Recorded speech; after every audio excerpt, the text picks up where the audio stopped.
আসসালামু আলাইকুম dear students. আমার উইক স্টুডেন্টস ইংলিশ চ্যানেলে যুক্ত হওয়ার জন্য সবাইকে আমি স্বাগত জানাচ্ছি। আজ আমি তোমাদের সামনে ন্যারেশন পার্ট 2 নিয়ে হাজির হয়েছি। আমার ভিডিওগুলো একটু বড় হয়ে যায়, তাই আমি অতিরিক্ত কথা না বলে আমি সরাসরি আলোচনায় চলে যাচ্ছি। আমি আজ তোমাদের অ্যাসার্টিভ সেন্টেন্সের প্রথম অংশটি দেখাবো। অর্থাৎ আমরা ডাইরেক্ট ন্যারেশনকে ইনডাইরেক্টে কিভাবে পরিবর্তন করব সেটি নিয়ে আমি এখানে একটু আলোচনা করব।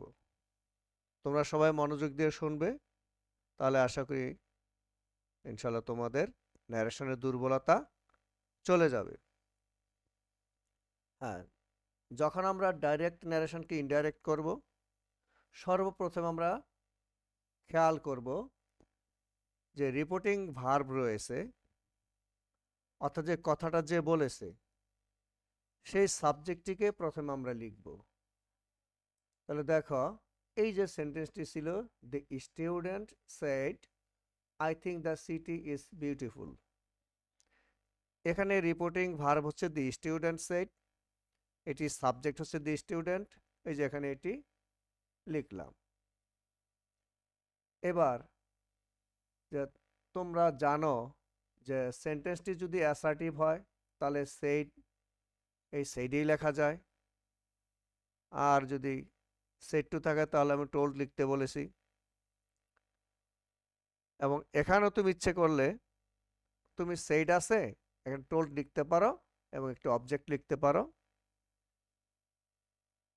এখন অবজেক্টটি কি হবে সেটি নিয়ে আমি এখন আলোচনা করছি না, আমি আপাতত সেইড আছে সেইডই রাখলাম এখানে।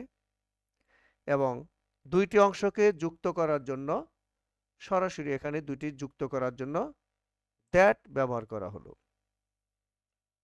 আমি আবার বলছি, প্রথমে দি স্টুডেন্ট সাবজেক্টটি ছিল এটা নিলাম, অথবা সেট ছিল সেইডই নিলাম, এবং এই দুইটি ক্লজ অর্থাৎ রিপোর্টিং ভার্ব এবং রিপোর্টের স্পিচকে যুক্ত করার জন্য দ্যাট নিলাম এখানে। অর্থাৎ তোমরা জানো অ্যাসার্টিভ সেন্টেন্সকে রিপোর্টিং ভার্ব এবং রিপোর্টিং স্পিচকে যুক্ত করার জন্য দ্যাট ব্যবহৃত হয়।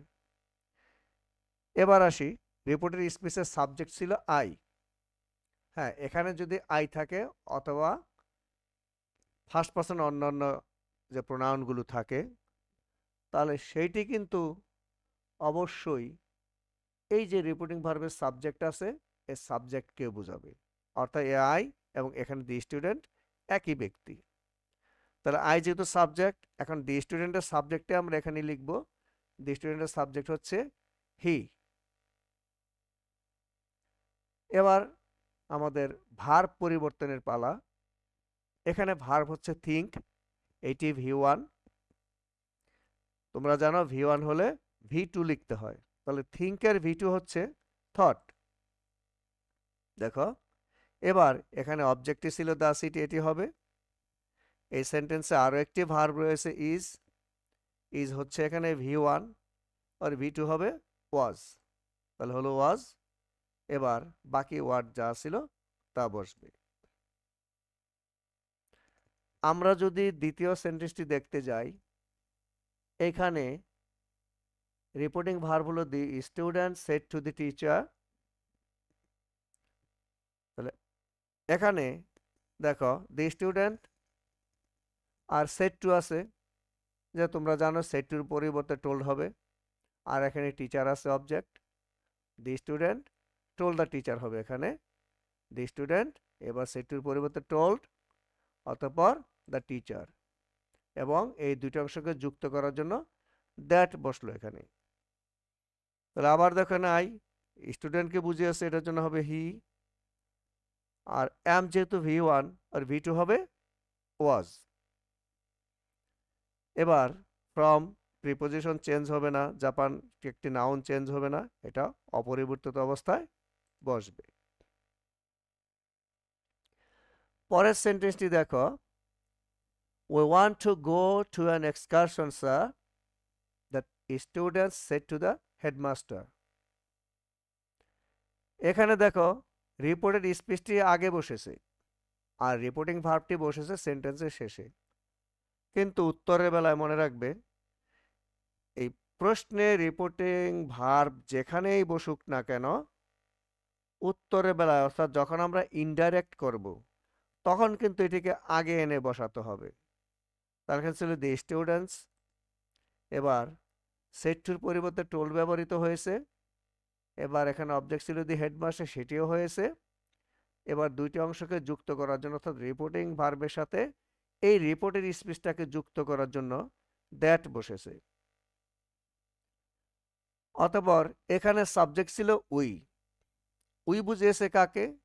দি স্টুডেন্টসকে। তাহলে দি স্টুডেন্টসের জন্য হবে হলো দে। এবার ভার্ব ছিল ওয়ান্ট, V1 আর V2 হলো ওয়ান্টেড। অথবা to go to N excursion, to go to N excursion. আমরা এই পেজের 4 নাম্বার সেন্টেন্সটিতে দেখতে পাচ্ছি, the student said to the teacher, yes sir, I have completed. হ্যাঁ, এখানে খেয়াল করো যে দ্য স্টুডেন্ট সেড, সবাই কিন্তু বলেছে, তার মধ্যে একজন বলেছে আই হ্যাভ কমপ্লিটেড, হলো দ্য স্টুডেন্টস। এবার সেটের জায়গা হলো, এখানে দেখো এই যে স্যার থাকার জন্য রেসপেক্টফুলি এসেছে, রেসপেক্টফুলি। এবার এখানে ইয়েসের জন্য হলো রিপ্লাইড ইন দি অ্যাফার্মেটিভ। অতঃপর দেখো যদি এখানে ইয়েস স্যার শেষ হয়ে যেত, এখানে ফুল স্টপ হয়ে যেত, কিন্তু আরো কিছু কথা রয়েছে, এই জন্য অ্যান্ড সেড দ্যাট। এবার এই যে দেখো স্টুডেন্টস কিন্তু একাধিকজন, এর জন্য দে হলো, দে হলো। হয়তোবা তাদের মধ্যে একজন বলেছে কিন্তু সবাইকে বুঝিয়েছে, দে হলো। বা এখানে যদি উই হয় আয়ের জায়গায়, সেই ক্ষেত্রে এখানে দে হবে। তাহলে হ্যাভ হলো V1 আর V2 হলো হলো এবং কমপ্লিটেড এটা V3 ছিল, এটা যা ছিল তাই হবে, এটার কোনো চেঞ্জ হবে না। তাহলে শিক্ষার্থী বৃন্দ, আশা করি তোমরা বুঝতে পেরেছ। আমি অতি শীঘ্রই অ্যাসার্টিভ সেন্টেন্স নিয়ে আরেকটি পর্ব, আরেকটি পার্ট তোমাদের সামনে হাজির হব ইনশাল্লাহ। সেই ভিডিওতে